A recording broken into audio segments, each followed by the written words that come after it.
My name is Mason Marangella. I build rigs for the industry's top professionals. Now, I'm teaching guitarists how to build rigs like the pros, with DIY tips, easy mods, and all the tricks of the trade.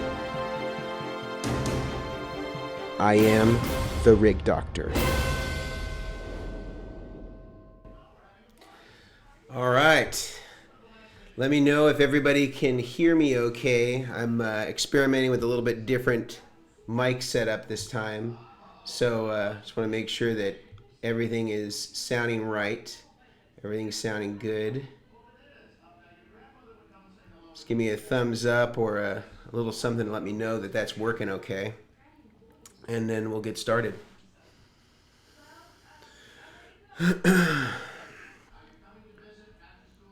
A couple of questions in. I'm also going to be taking some questions from Instagram here that have been kind of coming in throughout the day. So we'll kind of do a mix and match going back and forth kind of between the two. I'm just going to take a quick listen here, make sure it's sounding okay. Looks like everything is sounding about right. Cool. All right. So a couple of kind of housekeeping things. Just what's new in the world of Vertex.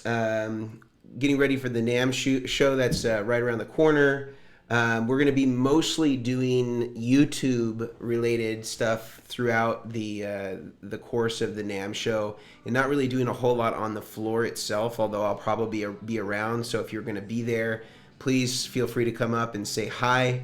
NAMM is kind of changing a lot of its policies this year around demonstrators, which I think makes it, it was already pretty unfriendly. But I think that this kind of moves it even a step further than that, and not allowing demonstrations to happen at the same way that they could in the past, which was already pretty restrictive at 90 decibels. It's kind of the max. So I'll be around, but I'll be shooting mostly videos. And of course, people are welcome to come to our showroom, which is in Burbank, right next to the Burbank Airport, at any point throughout the course of that NAMM week leading up till NAMM. So feel free to message us if you want a little tour of the showroom, and we can make that happen. We might also have kind of like a pre-NAMM party kind of go on, and maybe get a taco truck or something like that out front so people can come by and check that out. So that's kind of NAMM talk. As far as what's going on right now, this is the rig I'm working. I'm going to bring that up. This is a rig with an HX effects. It's got a Big Sky, steel string, light speed. The boost is a Lely that's just had the paint removed. There's also a Lely AB box on the input there, Lely volume pedal, a Keeley compressor, Polytune Mini, and then those Boss stomps, or the little tap tempos. Those are for changing pages on an iPad that has sheet music on it, because the player that's going to be using this does a lot of orchestra and pit stuff. So having to change multiple pages of music is really critical. So it's a really cool rig. We've been documenting it. It's kind of tested me, but it takes what's called the 7 cable method. So in essence, 7 cables are: one is guitar going in to the pedalboard. We built this really elaborate interface for it. The second cable is amp left input. The next cable is amp right input. And then each of those amps have effects loops. So an additional 2 cables send and return to left and send and return for right. So in total, you have 7 cables. You've probably heard the 4 cable method, which is a single amp with an effects loop. This is stereo amps with effects loops on each of the stereo amps. So it's a really cool system. Again, I'll bring that up for you so you can kind of see it. And it's kind of mixing a bunch of kind of the classic Vertex stuff with the steel string, along with some Strymon stuff, which we've enabled for MIDI.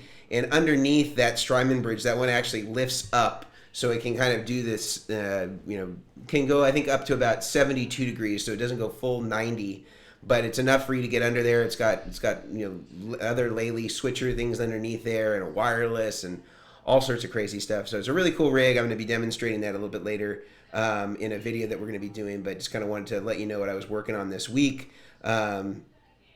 So let's get into some questions. I'm going to kind of go back and forth. Like I said, we're going to do some here, some from Instagram that had come in. So let's get right into it. Gabby Bergman asked right away, what is the 7 cable method? Well, we kind of know from what I said, it's Basically, the way to think about it is you have a stereo amps that both have effects loops. That's the easiest way to describe it as succinctly as possible. Kevin Lee, how much is too much for a boutique overdrive or distortion pedal? Well, that's the beauty of capitalism, is that you can charge whatever somebody is willing to pay for it. And you know, I guess there's a value for you as to what you're willing to pay for it that makes sense. You know, I don't know. Like if you were going for a Klon in there was one for $800. That would be a good deal for a Klon, but it would be a lot for an overdrive pedal if you're thinking kind of in the bigger picture. So I think that's something that you would have to decide as in terms of what the value is. If you have a particular distortion or overdrive pedal in mind, I could tell you what I thought was too much, but you know, you may have a different threshold than me for that sort of stuff. Evan O'Connor, this is hilarious. I'm literally about to buy an HX Effects question. It looks like this question's continue. We'll go to the question. Would it sound dreadful to use a preamp pedal through the effects loop of an HX using the built-ins and running front of house as a backup if the amp kicked the bucket during a gig? I think what you're saying here, Evan, is like if you went like say preamp, you know, like let's say steel string, for example. You went guitar into steel string in to the the return, I guess, of the effects loop. If you wanted to break in, you have the preamp pedal and then go into that kind of power amp and have the processing go out to there. I mean, it would be in essence similarly to what would happen if, say, your preamp blew up on a tube amp and you went into the return of an effects loop. That would essentially be using the pedal as a solid state preamp and then going into the tube power amp of a tube amp, presumably. I don't know that it would be a bad idea. I think it's just a different way of doing it. The thing I knew that it did it, but I didn't know the depths of which it did it. Getting into this rig, and again, I'll kind of pull it up here, that uses the HX so that people can kind of see what it is that I'm talking about exactly, is that you can really reroute any of those the send and returns however you want. You can even actually use them as just straight outputs. There's so many signal routing capabilities, it's almost sick how much you can do with it, which is really cool. And I've been in touch with Line 6. I'm hoping that we'll be able to get one here, at least on loan, to build a rig around. And I think it would be cool to do a comparison rig where, like, I build my rig with all my analog stuff that I like, and then I do a second rig where maybe I keep the drives all Vertex stuff like I would normally have on my larger analog rig, and then go for all like the mod, delay, reverb, you know, any of that stuff that's not just strictly distortion, and do it all on the Line 6, and then do like a comparison and see like how close we can dial kind of the respective pedal boards, and then the size trade-offs for that. So that could be a cool thing. I hope that helps answer your question there, Evan. All right. Stephen Norman, 7 cables, why not 10? Well, I mean, I guess it would just, where would you put the extra 3 cables? So tell me where. I think that if you were listening to the earlier part, you kind of saw exactly what I meant by the 7 cable method, and that it was a dual effects loop stereo setup. All right, a couple people. Let's get into a couple here from our friends over at Instagram. A lot of people have been sending those in throughout the day, so I don't want to ignore them. This is from Joshua Moore. He asks, I'm going to take down Steven, so sorry, Steven. Best low medium gain drive to pair with the Ultraphonics besides the steel string. I'm going to go with something that's not oriented toward mine. One thing that I really liked, and I'm not the only one in this, in the rig that I just built, that light speed on there is a really good mid-gain overdrive pedal. I also really think that the Timmy is good for certain things as well, and they're very affordable. Another kind of mid-gain thing, my friend over at Mythos Pedals, Zach, makes some really, really good stuff. Some of it's mid-gain, some of it's high-gain. But there's a bunch of really good options there that I think would definitely be worth checking out. Let's go back to another person here. Yannick. All right. Newbie multi-effects question. Can you run an HX stomp, and a few other stomp boxes for the effects loop all off the big Strymon power supply unit? A lot of this you can. So let's see. H9, sure, no problem. HX stomp, no problem. Yeah, all this stuff is fine. You're just going to have to, on the HX stomp, you'll have to double up and put some outputs in parallel to power that, because I think it takes just about 1 amp. So yeah, no problem there. You could, if there's 9 on a Zuma, that would HX would eat up 2, and H9 would eat up 1. So you know, you'd have, what's that? 9 minus 3, you'd have what, 6 left for other stuff. So no problem. You could definitely use that.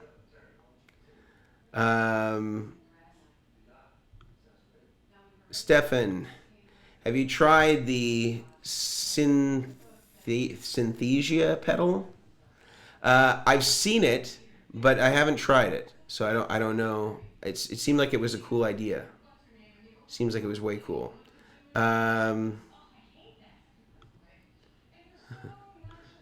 Gabby, coffee drinker. I don't have any coffee though with me right now, but I just got some sent in from Denmark, so I'll look forward to getting into that. I'll let you know how it goes. Or are you saying that you're a coffee drinker, Gabby?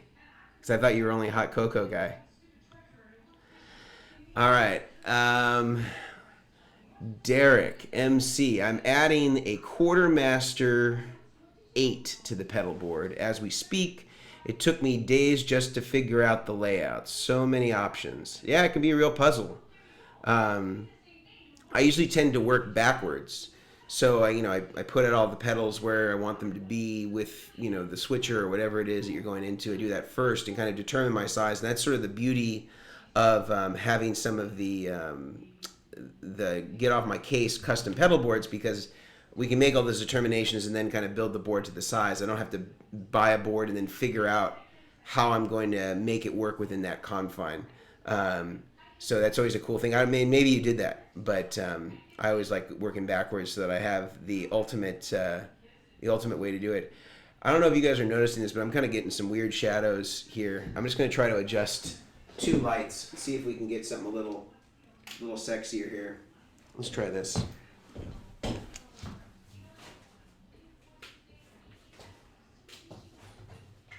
I think this is going to look better. Bam. How's that? That seems to be a little more balanced. All right.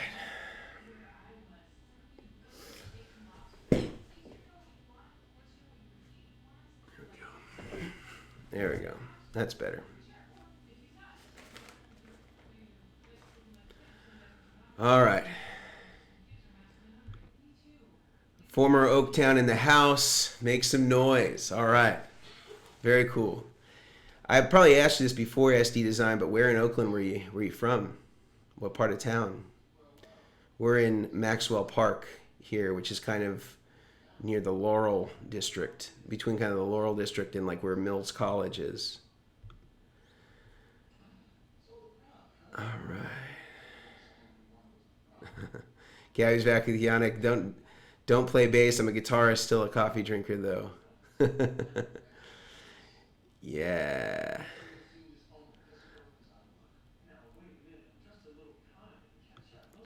Okay, we're going backwards for a second. Evan had talked earlier about running a preamp, and this is in the my mistake in the impulse response. Is this is having to do again with going to the preamp, and then using impulse responses? Is there cab simulation or amp simulation in the HX? I know that there was like some distinction between the stomp and the HX effects, which like one could do and the other couldn't do, and I don't remember what that was. Does it have impulse response, or does it not have the amp modeling? I don't remember exactly which one that was. Maybe you can clarify that when we come back to this. JK, I use an HX stomp for multiple individual effects as well as pitch changing for half-step down tuning. Among standard pedals, any idea where is the best place to put it in the signal path? I'd say put it toward the end. But if you have a switcher, then you won't be restricted to its position relative to other pedals because you can move it around. So, for example, I just got an RJM that I'm going to be using for my buddy Danny Rabin from Marbin, which is a really hip fusion band. If you don't know Marbin, go check those guys out. And that one will allow you to switch anything you want. Most of the switchers now allow that. The Boss ones allow that. The Musicom Labs allow that. I'm pretty sure the Gig Rig one allows that. Most of them out there will allow you to do that. So you don't have to be locked into keeping it last or keeping it first, or you can change it up depending on what the particular preset is, and then you can of course change those things in MIDI as well. So you kind of have double the availability. So that might be a cool thing to do if you're considering really getting the most out of using one of the HX stomps. So consideration for that. I'm going to hop over to our friends on Instagram and hit a few of these guys. What's the ultimate metal rock board that can fit into a pedal train Nano? I don't know what size that is because I don't work with those platforms, but let's just pretend it's 5 pedals that you could fit. What's the ultimate metal rock? I mean, I don't really think you need a lot for that stuff unless there's like real like kind of quirky things that you're going after, like whammies, but it would seem to me that you just need some high gain type pedals. So like things like the Marshall Governor is a great high gain pedal that a lot of the favorites that people buy now are kind of based off of. But you can get an original Marshall Governor pretty reasonably. Marshall Governors are cool. Getting a nice boost, something like the Vertex Boost could be cool. If you want to go cheap, you could get like a TC Electronic Spark. If you want to have something to you can add some volume for a solo or a lead. Some of the old stuff would have like chorus or flangers, so maybe something that can do some mod type stuff on it might be cool. So you could get something like an HX stomp that could maybe do a couple of different things for you, or if you wanted to go cheaper, maybe like an M5, it's kind of like a utility pedal, having a delay, and you wouldn't need anything really that sexy. Boss DD3 might do the trick. A lot of guys use those back in the day. A lot of those guys didn't really like reverb, so I don't know, if you'd even want to go that route. My favorite sleeper reverb, and everybody take note of this, the best reverb out there that you can get if you want to sound like the vintage kind of lexicon type thing is the RV7 by Digitech Hardwire. So it's like their Hardwire, which is like their kind of like flagship series that they had. It's no longer in existence. And it was called the RV7. It was a stereo reverb. It had a lexicon chip in it. And if you wanted that kind of PCM style reverb in a pedal, it was unreal how good it was. It was really, really good. And they go, some people are hip to them, but I'd say they're in like the $150 range on reverb. So definitely give those check those out, is what I mean to say. Let's do one more. This is Jeremy G Music. What's the best way to cleanly run cables under a board and keep them from hanging? Well, if you look in the description, you'll see cable routing ties, zip ties, and tie down mounts. That would be the way to do it, but I don't really recommend doing the top bottom thing. They're really hard to troubleshoot. It's really hard to figure out where you're going, like on the pedal train stuff. And you can also route cables under like sensitive things that maybe would cause noise. So I usually try to keep everything top mounted as much as possible. And even on boards like this, where I am going through to the top, keeping it pretty strategic. Everything, as you can see on here, is labeled. So I know what every connection is, where it's going to, where it's coming from. So it's really easy for me to identify if there is a problem, that I know where the kind of the reciprocal cable is in that format. So having that all labeled like that everywhere is really, really important if you're going to do anything like that. But this is sort of only strategically doing it, and it's just so we can make use of that the riser that has a hinge on it. Let's go back to our friends here at on YouTube. JK, would it be bad for tuning to use the HX pitch if distortion was before it?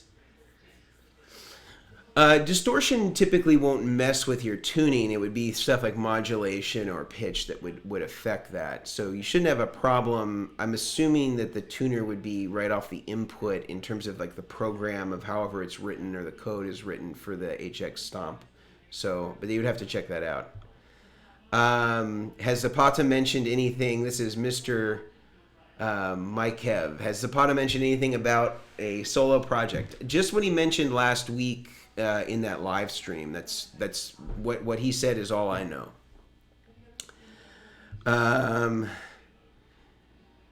Yannick, awesome. Thanks, dude. We'll be in touch in the new year to get all this put together professionally. Cool, yeah. And please stop by anytime at the showroom. I know you're local to our showroom, so please feel free to come and hang and shred with us whenever you have some time. Let's see.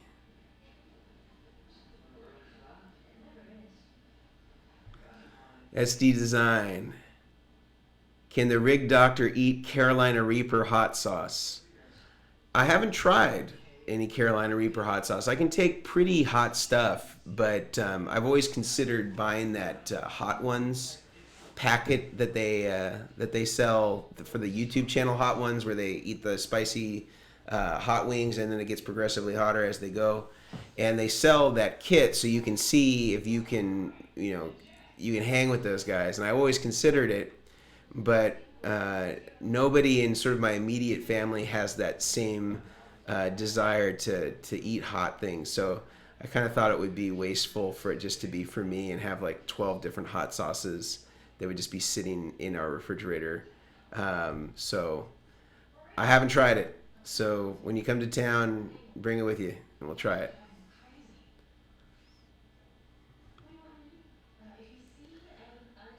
Derek MC, I don't know what great idea it was, but I'm glad it inspired something. Have you ever checked out Bob Burt's great distortion pedal? I can't seem to find his pedals anywhere. I've never checked it out. I don't know much about his pedals or what he does. So sorry. If you have any idea what it's based on, maybe I can point you in some other directions, but I don't know what kind of distortion it is. Stefan, how many drive levels should I have on my pedal board? Well, if you want to be minimalistic, I think you can realistically get away with 2 and a boost. So that would be something like, kind of like a low to mid gain and a high gain, or a low to mid gain and a mid gain, and using the boost to either put the lower gain into a middle gain with maybe a different flavor, or put the mid gain with the boost into a higher gain when you engage the boost, or like a super high gain if you engage both distortions at the same time. But it really depends. Like if you're going for a cover band thing, you need a lot more options available to you than you would if you were doing your own music. Because people that are doing their own music, they typically kind of have identified whatever the sound is, and they can be pretty apologetic or unapologetic about having to have variety. They can just say, this is my sound, this is what I go for, and this is who I am. And there's other people that are paid to emulate lots of different sounds, and if that's you, then you probably can't get away with just using 2 drive pedals and a boost, because you're going to have to cover Journey and then go to a Stevie Ray Vaughan thing and then maybe do, Def Leppard, or you have all these different flavors in there. Now, some of those have overlap, but some of them don't, and you really need to have sort of distinguished sounds in that regard. And so if that's the case, then you may need to, go crazy and have a lot of different stuff. But I always think of kind of like the staple drive pedals for me are like Tube Screamer, like Marshall Governor for the high gain thing I talked about a little earlier. Clones are kind of cool for like the lower gain thing, but don't work with everything. So they're maybe not quite as versatile. Having a nice clean boost, I mean, I really like the Vertex Boost for that, but like in the old days, people might use like micro amps or things like that for their boost pedals. So I kind of think about those as sort of being the canonized drive pedals, but then moving around into different things. There's certainly other stuff out there. Dagus. All right, sorry guys, I'm a little behind on questions. I'm gonna speed up. Do you have any vids on diagnosing noise issues? I have a one-spot CS12. This is a good question. I like these. I've seen you recommend and the lava cable type rope system. All the pedals are isolated, no ground loops. Really frustrated. All right, so I did some cool ones kind of with Rhett. I did one with Rhett where his pedalboard wasn't working. And really the technique is the same. You want to start at the end and work backwards. So what I mean starting at the end is, let's pretend your last pedal is a delay. So what you're going to do is you're going to plug your guitar into the input of the delay and then go out of the delay to your amplifier. You're going to try that, see what it sounds like. Is there any noise? Is it the noise that you're hearing? No noise? Then you're going to introduce the next pedal from the delay backwards. So again, starting at the end closest to the amp, working backwards. So you're going to introduce the next pedal. Let's say that's chorus. So now you're going to have guitar into chorus, chorus into delay. Delay is the last pedal, goes back to your amp. Any noise? No noise. Okay, going to go to the next pedal. Let's pretend that is a tremolo. So you're going to get guitar into tremolo, tremolo into chorus, chorus into delay, delay back to the amp. No noise. You get the idea. You're going to keep working backwards, and you're listening for when does that noise start to come in. And so sometimes noise can be cumulative. It can be like the compounding of multiple effects that are adding this noise in somehow. Or it could be that you just have one culprit that's causing noise, in everything. Now, typically, sometimes this happens either if a pedal isn't filtered very well. So I'm having this problem right now, actually, with this rig that I just built, and there's a little bit of this high-pitched squealing that's happening, and I couldn't figure out what it was for the longest time. And I realized that the volume pedal, although it doesn't have any digital anything in it, it's analog. It doesn't like sharing with anything, and I had it paired with a compressor. And if I unplug the compressor, which is true bypass, Keeley, the Keeley one, noise goes away. And I tried it pairing it with a couple of different things, and it just doesn't like to be paired with anything. It creates this kind of high-pitched oscillation. It's very faint in the background, but I test through higher gain amps typically, so I know if there's an issue, the high gain amp will reveal it.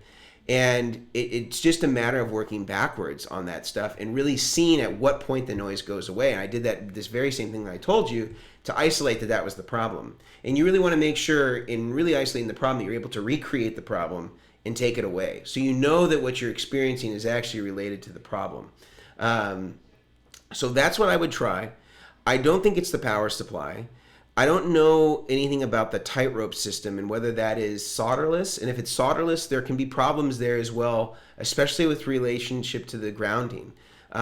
Because those are not, I don't know if this is solderless. Maybe they are soldered completely. There's one that's like partially soldered. In fact, let me look it up. I'm curious what this is. So this is lava tightrope. Let's see. Okay, so this looks to be a solderless system from what I can see. Lava tightrope. Yeah. Yeah, so solderless might be part of the problem here. I'm not saying that it is, but it's definitely something that I don't recommend that you do. And you can check out my video on why solderless is not desirable if your goal is to have the quietest, most reliable possible system. And I go into great length about why that's not used by professionals as kind of a professional standard, and that it's great for consumer level stuff. And there's lots of options for people who actually make soldered cables for you. But if you learn that skill yourself, it's like riding a bike. It'll go forever. So I hope that helps. But feel free to message us on any of our videos or send me an email if you're still stumped and that doesn't help you isolate where the issue is. Let's keep going.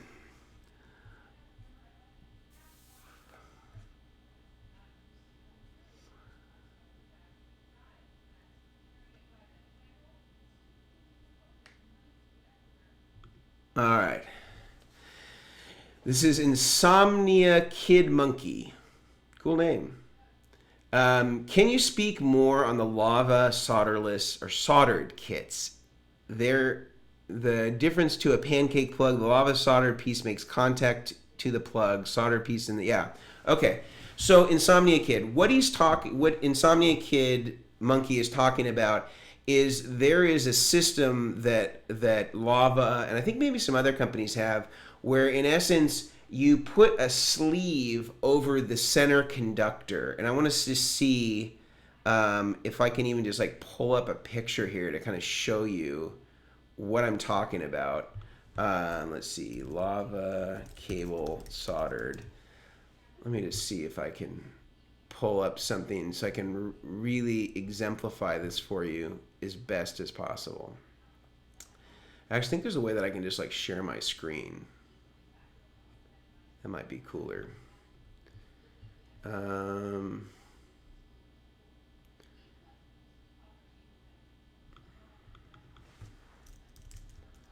Lava soldered kit.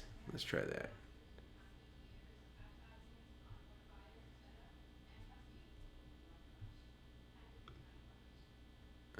Anyway, I don't know. I'm not finding it easily.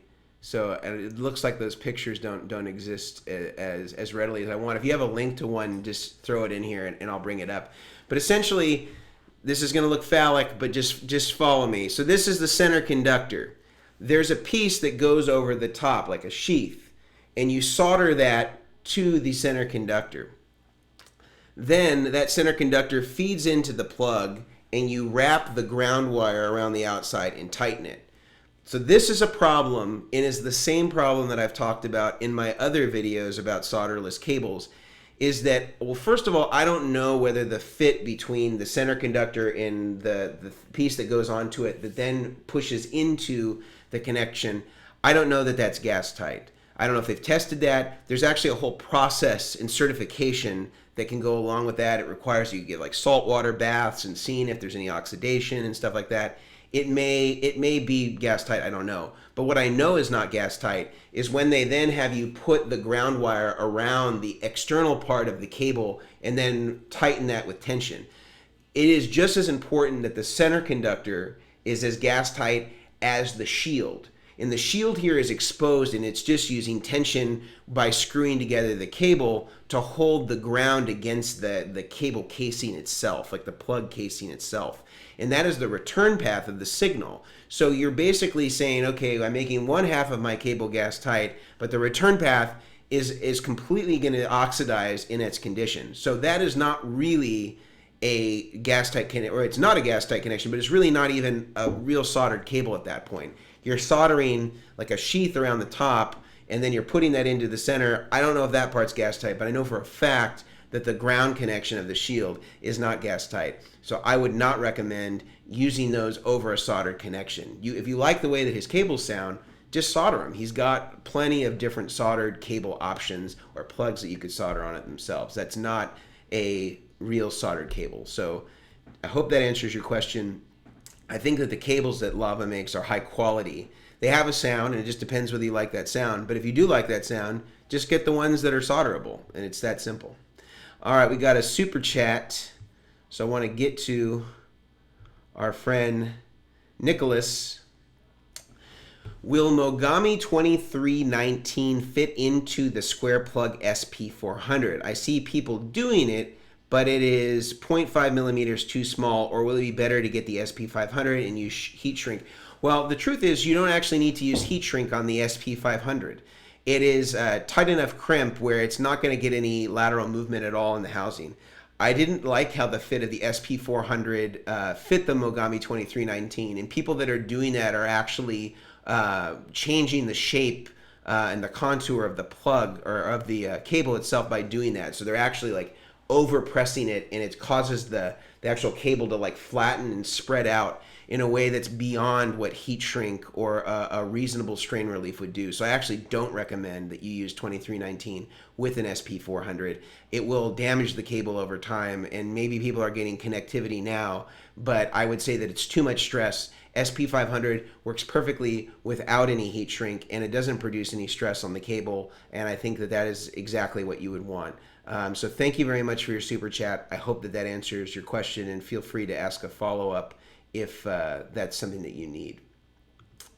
All right, cool. Let's go back to, let's see, we were talking about, what were we talking about? We were talking about solderless from Dagus. Oh, and Insomniac, yeah, that's right, okay.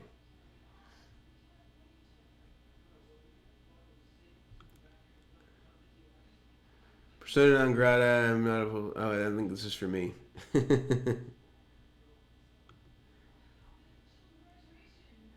All right.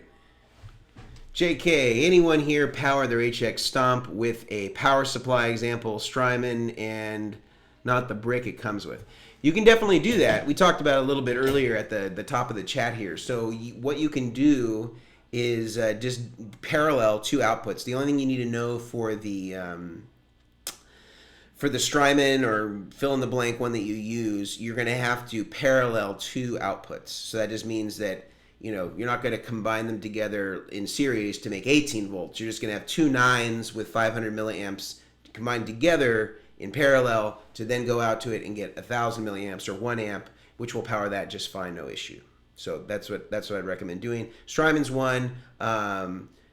Chalks is another one that's really good and sounds super quiet. I'm actually building my own rig using a Chalks DC7 and one of our Vertex battery power supplies, and then one of the Chalks AC supplies, because I have one 15-volt AC pedal in the Hughes and Kettner Rotosphere.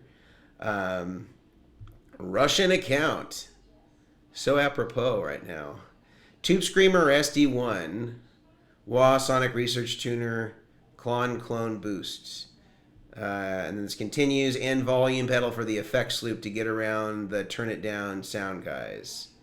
I don't know if that's a question, but if there is a question, that this all sounds cool. Let me know if there's a question in that, and I'm happy to go there. The road to awe. Maybe you're answering somebody else's question in here that I don't know. Voodoo Labs 4x4. I think he's talking about a power supply. I don't know. If I'm supposed to answer something there, tell me. Yes, RV7, very underrated pedal. We just talked about my favorite reverb. Favorite digital reverb is the RV7 made by Digitech Hardwire. Very, very good one. Let's see. Yes, YK, we talked about this. Dagus, why do so few pros have loopers on their board? Isn't it useful for practice no matter what level you're at? I mean, maybe if they're really successful, they're presumably probably with a band. So the band is probably their looper. If they're having to practice at home, maybe they have one that they just keep loose off their boards, but maybe it's not valuable to be on stage. I know one reason that I always like loopers is that you could loop yourself in like a sound check, have the band continue to play, and then like walk to the front of the house and then hear like what you were sounding like and how that kind of sat. That's kind of a cool feature and a trick that I learned from Scott Henderson. He does that with one of the Boss ones. Evan O'Connor. The HX Effects does not have any amp or cab simulation, but it does have IRs along with the effects. So the HX Stomp has amp and cab simulation. Okay, got it.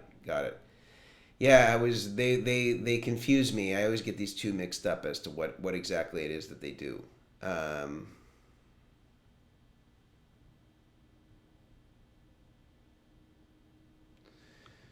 Let's see.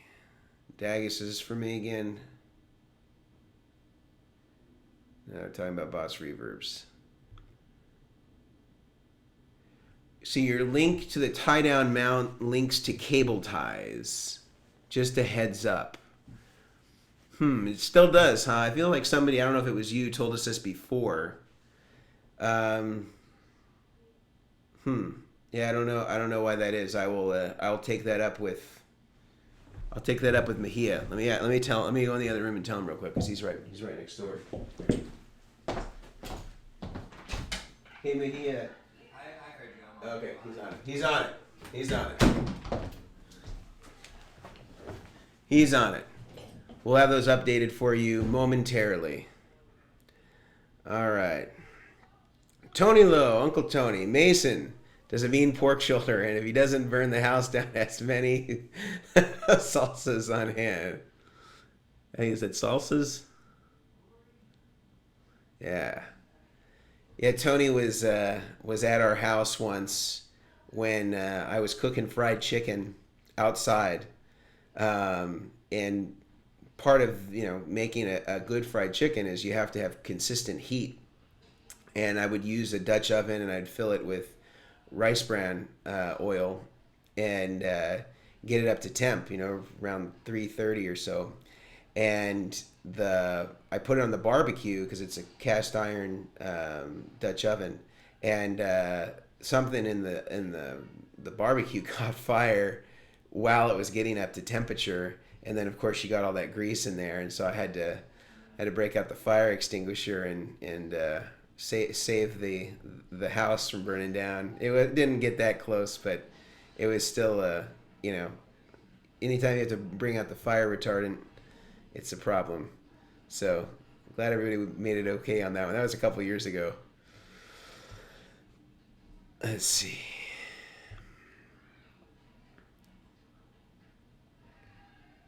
I used to like it, the Digitech Drop. Oh, it's like a whammy pedal kind of thing. Oh, okay. So you're asking about using the Digitech Drop, so would distortion affect the tracking? Okay, got it. Well, typically on those pitch shifting ones, they still put those before. A lot of guys put them before distortion, so there's not really an issue there. You would just want to make sure that's bypassed to not affect your tuning if you're going to do it, or put the tuner before the drop. That would be the way to circumvent that.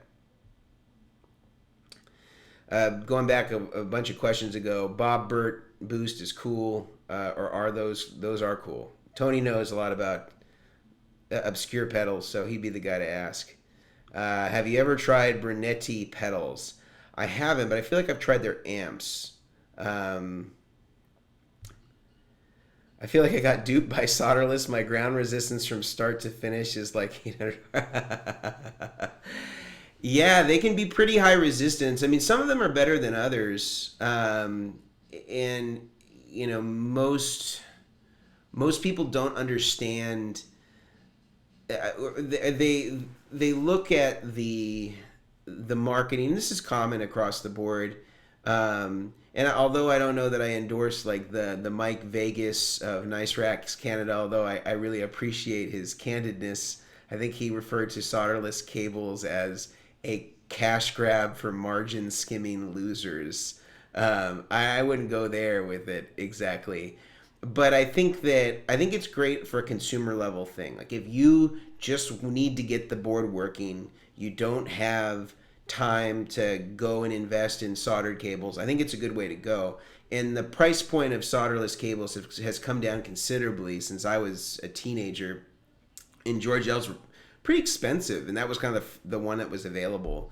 But you can certainly buy Mogami 2319 and pretty good connectors for the same price as a lot of the higher end solderless kits, and they will be more reliable long term, presuming that you solder them right. Now, there can be a learning curve to that, and you may feel like your solderless cables are more reliable than the ones you made for a time. But once you really learn the technique and you get that down, it will be something that will be really invaluable and that will really follow you forever. This is James G. Robertson. Where in the signal path should I put the Nile? Just bought it, and it's ace. Thank you very much, first of all, for buying that.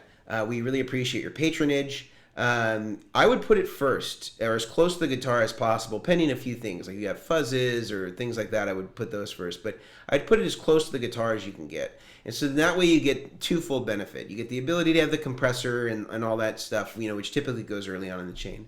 But then you also have the tone shaping ability of the preamp, and you can even use that as a boost if you want to add a little bit more saturation or grit, or kind of help balance out maybe an overdrive that you want to give a different character to. So you have that overdrive kind of set up for one thing. You hit the preamp boost on the Nile, and then you can kind of get a different thing out of it that maybe it wouldn't ordinarily do, or would prevent you from having to go down and change the settings, things like that. So that's where I would say to use it. Let's see.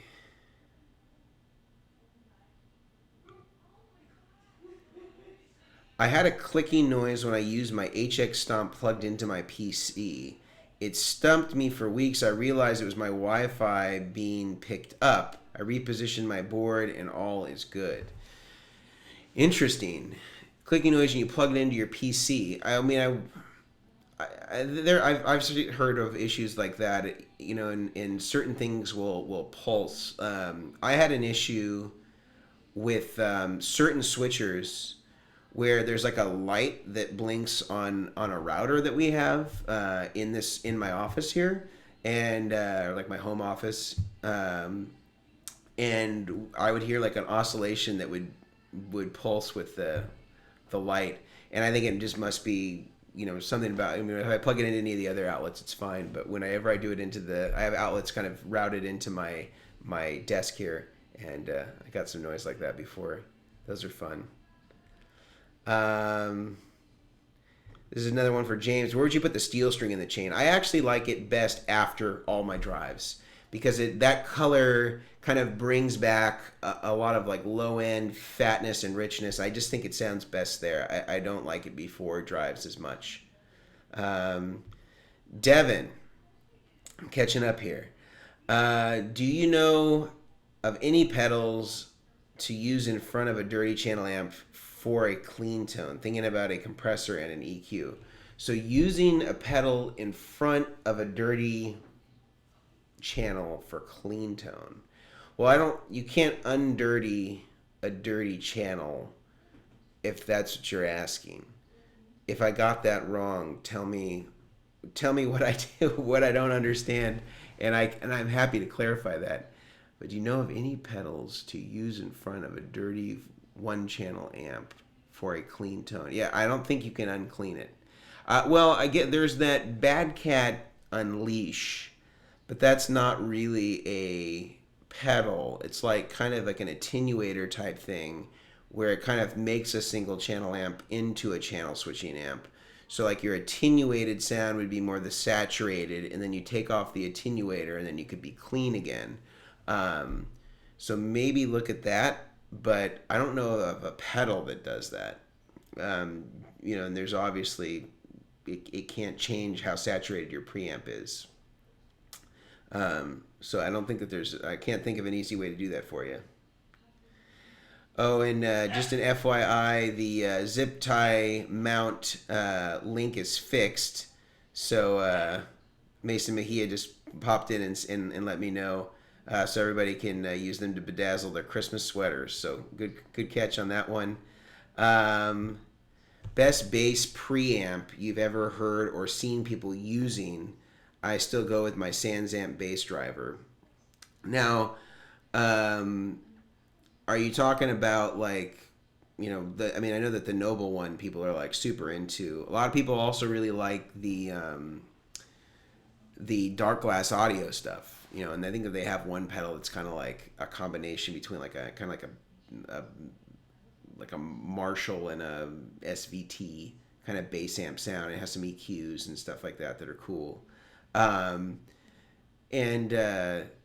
you know, because I don't play bass, I really am relying upon other people kind of telling me what they want. I mean, certainly I can build a bass rig, but when it comes to recommending pedals, I wholeheartedly can't evaluate them on sound, because I don't know. I'm not as versed in kind of like how to achieve those sounds. Like, I know a lot of the classic bass sounds, of course, but I don't know pedals that represent those. Like, I can tell you the amps, but I don't know a lot of the pedals, so I can't honestly say in that case, JK.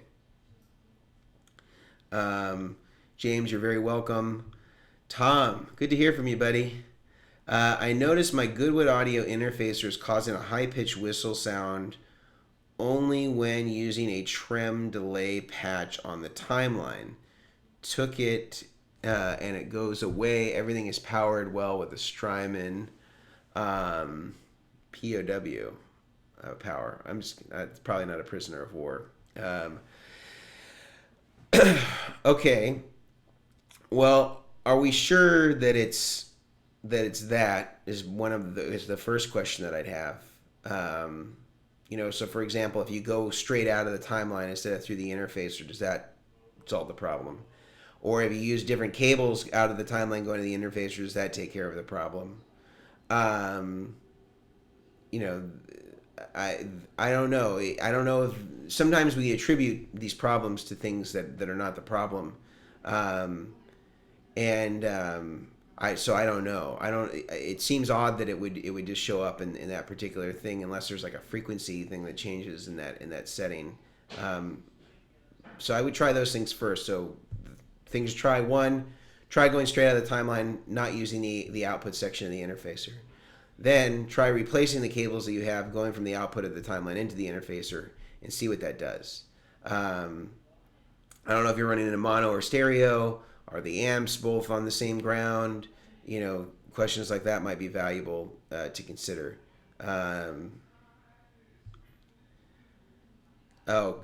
Devin, we're going back to his question about cleaning up an amp.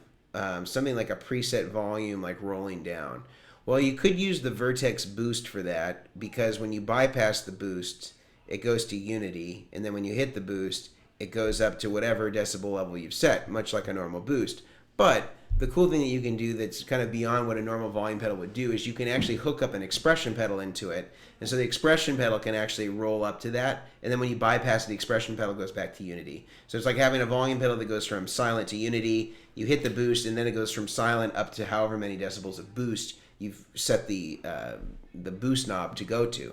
And so it's almost like having like a preset boost sound. When you're in the toe down position and it's on, it can be 8 dB over unity. When it's in the toe down position, when it's off, it's at unity gain. And so you kind of have like offsets, and then you can control everything in between with the expression pedal. And you just have more available on the expression pedal taper when the boost is on versus when it's off. It just goes up to unity gain like a normal volume pedal would. Cool. I'm going to go to a couple more questions from our friends on Instagram here, and then we'll wrap this thing up. So, this is a good one. This is from Samuel Kugel. What's your process for deciding whether two pedals are good for sharing power? So, typically what I do is I just have a cable lying around that's just a split cable. So it's like it goes into one tap on the power supply, and then it spreads out to two different connectors on the end. And what I'll do is I'll plug in the pedals as though I'm considering sharing them, and I play through them, and I just hear if there's any weird noise.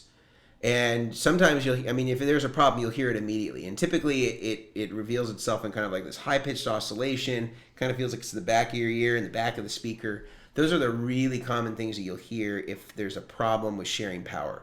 And so I would listen for that first. If you don't hear it, then that typically means that it's okay. The other thing you can do too is just look to see whether the milliamp requirements in terms of the power consumption of those pedals is less than what the total output of the power supply is. So for example, on Strymon, Zuma, all the outputs are 500 milliamps. So you just need to make sure that the two pedals that you're using off of that one output don't exceed 500 milliamps, because that would be a problem. Now, when you're dealing with analog distortions and overdrives, you're not going to exceed that. It's going to be in the single-digit milliamp range in most cases. So combining two of them is not really a problem. So that would be how I would make that determination. So I hope that helps clarify things. All right. This is Soren. I designed my new pedal board. Let's get you up here, Soren. I designed my new pedal board with a send and return loop between my drives and modulation effects, so I can use it for a wet-dry setup or add other pedals later. Should I add a buffer for the loop? Okay, so I've send and return between my drives and my modulation effects. Okay. We might be calling wet dry systems differently. Unless I'm just not understanding this, Soren. So please correct me if I'm misunderstanding your interpretation. Wet dry, as it's known by every professional, except for like one guy on YouTube, was a technique that was designed that predated Pro Tools, where you didn't have the ability to add in effects in post-production in real time. So in essence, what you did is you would say either build a line out box or build a line out into your amplifier that would allow you, in essence, to basically take it's like what a send is on most effects loops. So you could run all of your distortion and dry effects into the input of the dry amp, let's say a Marshall, and then you would take the line out box, and then that would go to all of the wet effects, delays, reverbs, modulations, like processing tones. And then that would go into the input of some sort of power amp, mono or stereo. And if it went out mono, it would just be wet dry. So you get all the wet effects would be in the wet cabinet, and all the dry effects would be in the dry cabinet. And the reason why they would do this is because they could mic two different cabinets, and they wouldn't have printed the processing on the dry amplifier. And so if they wanted to go back and reamp later, they could, and the delays and the reverbs and the modulation wouldn't be part of the master track.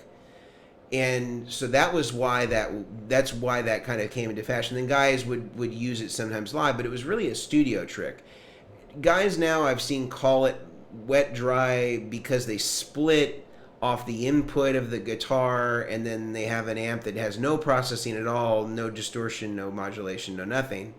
They call that wet dry. I've also seen it where they take a splitter before they go to their modulation, delay, reverb effects, and so they do it that way and they go into another amp. But that's really just like a split, like a paralleled or split situation depending on how you wire it. I don't really think of that as wet dry, but this could just be me, gatekeeping. I don't know. So tell me if I'm off on this one. But in trying to understand your situation here, if you're actually splitting after your drives and before your modulation, you're not using it in a return or anything like that. So I just need more of an explanation, Soren, as what you're doing. Typically, if you're running a traditional wet dry system, you'd have a buffer going into the input. Then you're going to have the line out that's going to come in. That's going to be at line level. You're going to go through your effects, and then if you're going back to a power amp or going back into the input of another amp and using that as a power amp, because you can take the return, instead of returning back into an effects loop, in essence, because you're taking the send, which is like a line out, to go to the pedals that are wet. Instead of going back to a power amp, you could go into the input of an amp. You would probably want the buffer to be there, basically on the return of whatever the wet effects were. So again, you'd have like guitar in, first buffer, input buffer, pedals, pedals, pedals, pedals, output buffer going to the input of the amp, line out, chorus, delays, reverbs, buffer again, going either into the power amp or into the Fender amp or whatever it is that's getting the wet effects. That's where you'd want it. So there'd be 3 buffers. Best budget studio monitors for guitar through stereo effects signal processors. Monitors used to be used for synthesizers too. I don't know. I don't know much about studio monitors. I use Atom what are these? A7X here, and then I think we have the same ones in our showroom. So we've been using the Atom ones. I don't really know how much they cost though. I think we got them like it's some sort of, they wanted some pedals and we just traded them. So I'm not sure. Whatever the value was, we just traded. Information. This is Insomnia Kid Monkey. Because you talked about it earlier, you can use any of the 9-volt outputs on a CS12 or CS2 power adapter. Your total pedals leave enough. Yeah, okay. This is just kind of a follow up here. I just think the problem is, the reason why you need a splitter is I think those HX effects take a whole 1 amp. So none of the outputs on the CS12 or CX7 I don't think take. I think that the max output is like 500. So I don't know if you're saying something different than me on that one, but my impression was that 500 was the max. So if you needed a whole amp, then you had to parallel 2 of them.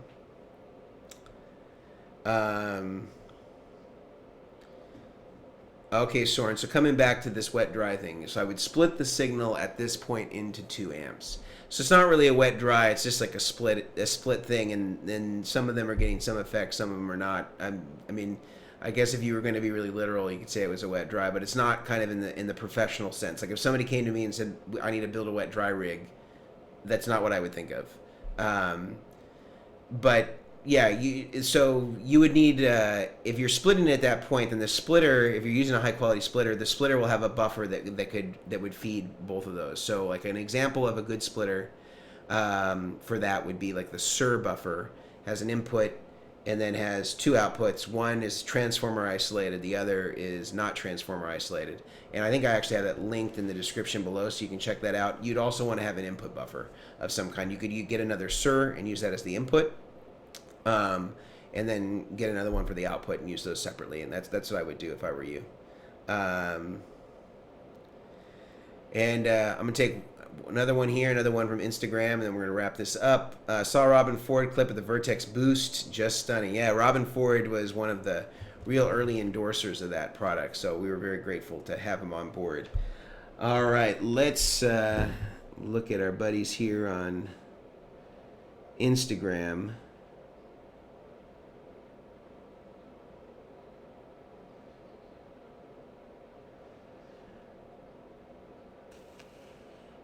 All right, this is from Joris Bossman. What do you think of EBS patch cables? Love them, or love the practicality of them.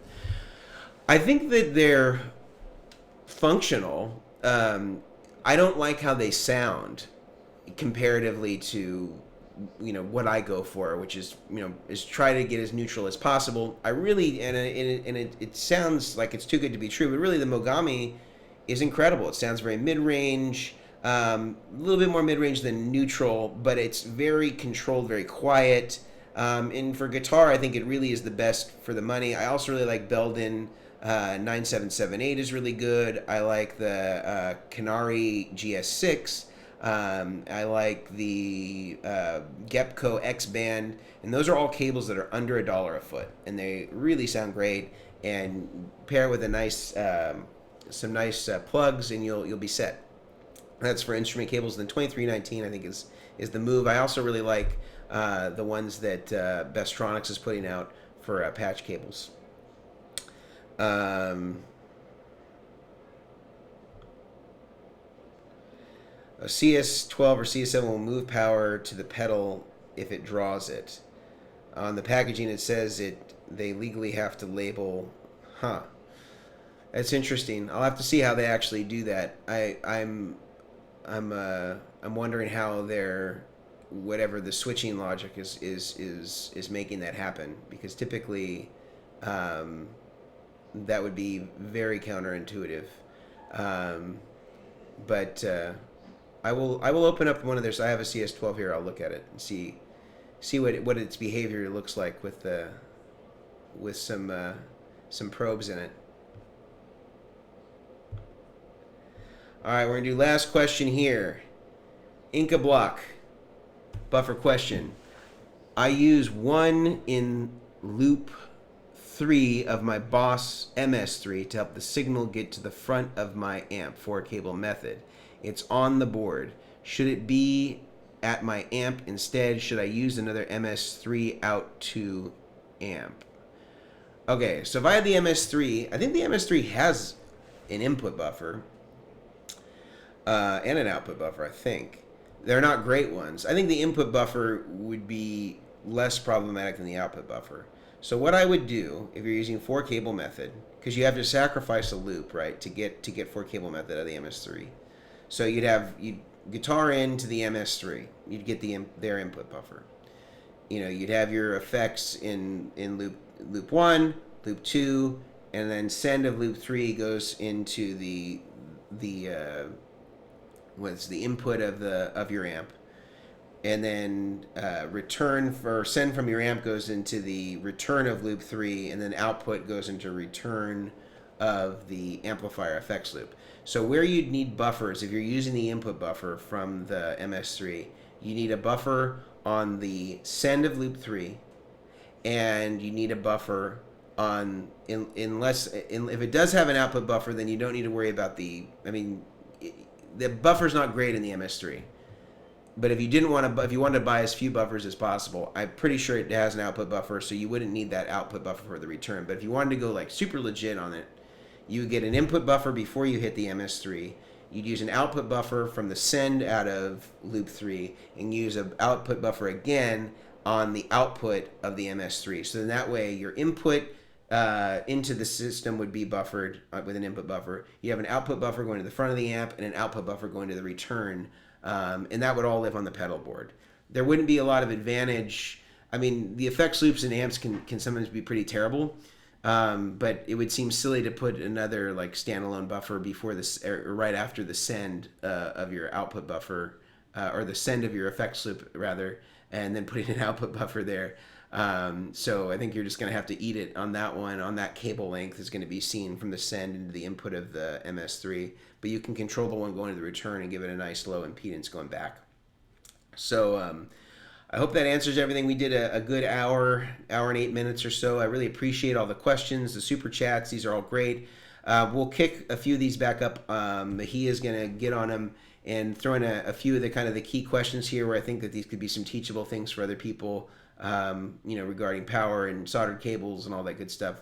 So you can look for those. And then I'm going to try to get out another video by the end of this weekend for some cool kind of pedalboard tips. And then I'll have some coming with the 7 cable method, as I talked about a little earlier with this board, and maybe do some demos of that. I might even try to get it demoed here. I just won't be able to do it with 7 cable method because I don't have enough mic inputs on my Apollo to get all the stuff.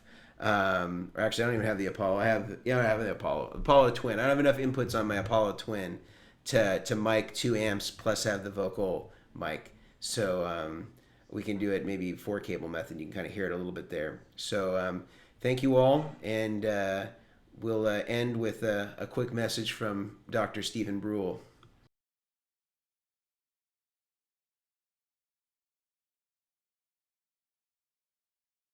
Today's topic is going to be music. We're going to have a lot of fun. Could be good. Music. What would the world be like without it? Who cares? Check it out!